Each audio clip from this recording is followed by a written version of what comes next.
Hello everyone, welcome to our channel. Today I have this Huawei Watch GT2 46mm to unbox, reveal its specs and briefly review it. So let's get started.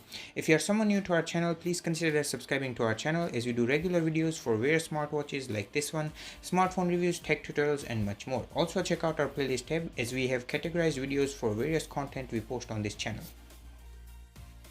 I have this Huawei Watch GT2 46mm, which is a successor to their 2018 Huawei Watch GT, and a lot has improved in this new version. So for today's video, I'll start with unboxing, price and availability, talk about all the specs in detail and briefly review it. Starting off with unboxing, this is by far the best aesthetically pleasing unboxing experience. It's premium but it's bulky. For perspective, let's put the Galaxy Watch Active 2 box on the side and you see the difference.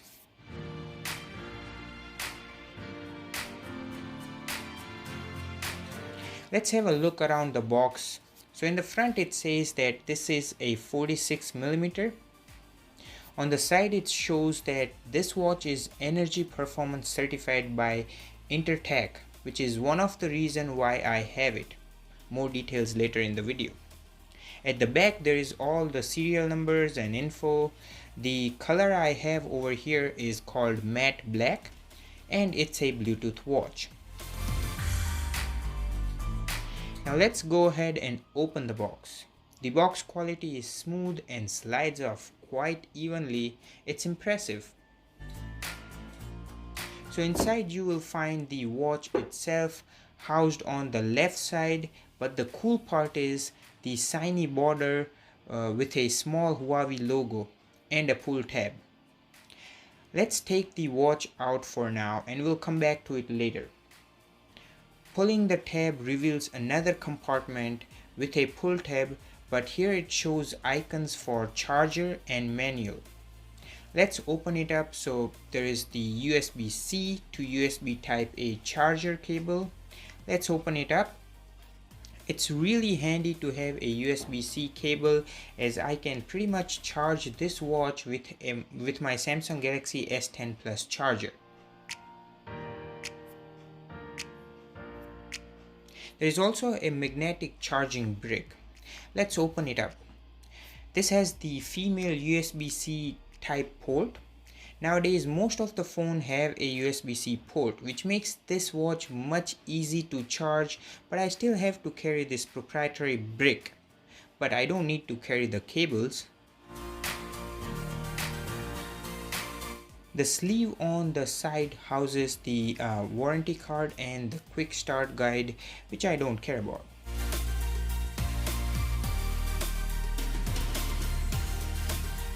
Now if you get a Watch GT2 with the leather band option, you'll get a pair of the extra silicone bands, as I guess the leather band will eventually get damaged with the sweat during workouts.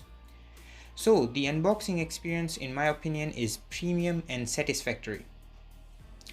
Now let's go to the watch and talk about the designs and specs. I will do a full setup video pretty soon, so make sure to subscribe so you don't miss that video. Now the watch feels pretty big, but surprisingly it's not that heavy. Let me bring my Fossil Gen 5, which is 44mm watch, beside it to give you a perspective of size, and amazingly Huawei watch is lighter than the Fossil Gen 5. The Watch GT2 is only 41 grams in weight. Let me show you both of these watches on my wrist to show you how it looks. Now I don't have a big forearm or wrist for a 5.8 height, but I'll say that it looks pretty good on my wrist, so no complaints over here. I would say it that if you have thinner wrist, then this watch might look a little bit bulky. In terms of exterior, it looks pretty sleek, especially with the 3D curved glass, which is one of a kind. So unlike the other smartwatches, the glass on the screen starts from the side of the metal frame and goes around. So it's the glass that is curved and not the frame. What that does is it gives you a uniform glass feel under your fingers with no bumps and ridges making the tactile experience top of the line. That being said, this watch does not have a bezel. However, in place of bezel, there are dials and numbers under the glass. Just a side note, they are not carved on the glass and you will not feel them either, but they look premium. Now there are two buttons. The top button will be used to power up and down the watch as well as to access the menu. And the button at the bottom by default goes to the fitness section, but it is customizable. Neither of the button is a rotating crown like the one in the Fossil Gen 5, which is great but has its own drawbacks.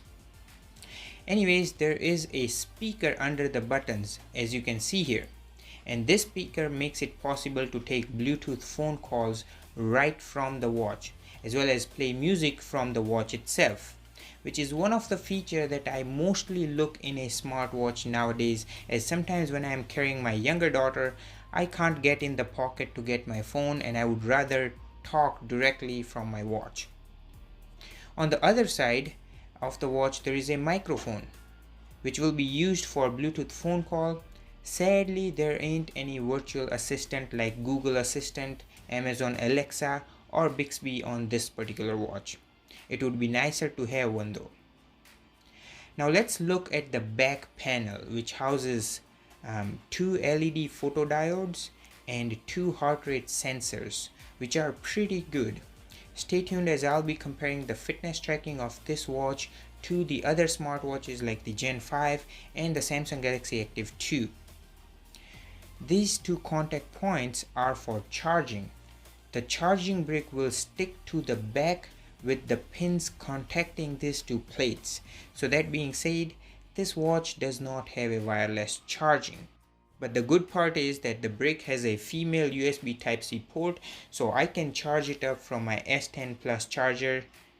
So overall, the watch has awesome build quality with no plastic components, which makes it look and feel premium. This watch cost me 300 Canadian dollars. I got it from a local electronics store named Vision. However, availability of this watch in North America sometimes is questionable. I wasn't able to find it on a retailer like Best Buy or Staples. It is easily available on Amazon by Huawei itself. Check out the links in the description down below, as I have linked pretty good Amazon deals for this watch and its accessories. Now let's talk about the specs of this particular awesome watch. It has an 1.39-inch AMOLED capacitive display with a crisp resolution of 454 by 454 pixel, with a pixel density of 462, which is relatively higher than Fossil Gen 5 and the Samsung Galaxy Watch Active 2. It has a screen brightness of 1000 nits, making it quite bright and noticeable even in a bright sunlight. So far, this is the best screen among the Fossil, Samsung and Fitbit smartwatches. And the 3D glass screen bezel-less design is the cherry on top. This watch comes with the Huawei's own Kirin A1 chipset, which is marketed to be highly power efficient. As you saw during the unboxing, its energy performance verified by Intertech thanks to the Kirin A1 chipset. This watch is powered by 2 gigs of RAM, which is almost the highest among the Fossil and Samsung smartwatches, and does make this watch feel more snappy.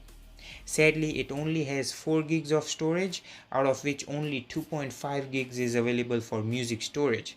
But I would say it's sufficient for about 500 songs, and due to the Huawei's own proprietary Light OS, there is no way you can install any third-party apps like the Google Wear OS and the Samsung's Tizen OS. And that's the reason why I'm a bit hesitant calling this watch as a smartwatch, which you may have noticed in this video as I have addressed it as a watch. There ain't a Play Store, but it does come equipped with a lot of functional apps, which I'll be talking about in the upcoming video, so make sure to subscribe.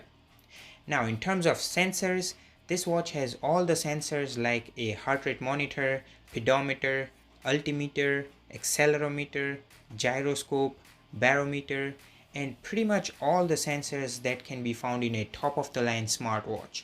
However, this is a Bluetooth watch with no Wi-Fi, no near-field communication or NFC, no LTE options. But the good part is, it has the latest Bluetooth 5.1, which is faster in terms of data transfer, slightly longer range, and more reliable connection, just like the Samsung Galaxy Watch Active 2. Both Fitbit Versa 2 and Fossil Gen 5 still uses the older Bluetooth 4.2, which does occasionally have connection and range issues. Another good part is it does have a standalone GPS with GLONASS and Galileo. Basically, the GPS is more reliable and you don't need your phone to track your run, as this watch has built-in GPS, built-in storage for music, and you can connect your Bluetooth headset with this watch and keep your phone at home while you're out on the run. Pretty cool, eh? But unfortunately, in case of emergencies, you won't be able to make phone calls, as you do need a phone to make a call. All that being said, here comes the main selling point of this watch. This watch has the biggest battery, housing 455 mAh, which is more than the other watches I have tested on this channel. And the Kirin A1 energy efficient chipset makes this watch go over 12 days. Yes, you heard it right, 12 days per charge. And I bet no other watch can even stand close to it. So Huawei pretty much nailed it in the battery performance. It is also swim proof up to 50 meters, as it is 5 ATM water resistance. It has 22mm removable strap, just like the Fossil Gen 5, so any 22mm band will work on this watch and you can further customize your needs. Lastly, with this watch you will be able to get all sort of notification, but sadly you will not be able to interact with those notifications unlike the other smartwatches. But for me, as far as I can get the notifications, it's not a deal breaker. So my final verdict about this watch is, despite the lack of all the smart features like GPS, NFC, Wi-Fi, LTE, a dedicated app store with options to install third-party apps and games, I would still highly recommend this watch, as it has a whopping 12 plus days battery life with a top of the line fitness tracking, onboard music storage, exceptional display, highly reliable Bluetooth connection, getting notifications, ability to take calls directly from the watch thanks to the built-in speaker and microphone, 50-meter waterproofing, awesome aesthetics and lightweight. What else do I have to complain for? If all the above said features meets your need, then this will be the best purchase in terms of the smartwatch. So that's it with the Huawei Watch GT2 46mm. Please subscribe, as I'll be posting more videos of this watch along with full comparison with other smartwatches. So I really hope you found this video helpful. If you did, then please give this video a thumbs up, and maybe give it a thumbs up anyways as an appreciation to our effort for making this video. It really means a lot. Thank you so much for watching. Please make sure to subscribe so you don't miss any upcoming videos, and take care. I'll see you guys in the next one. Peace.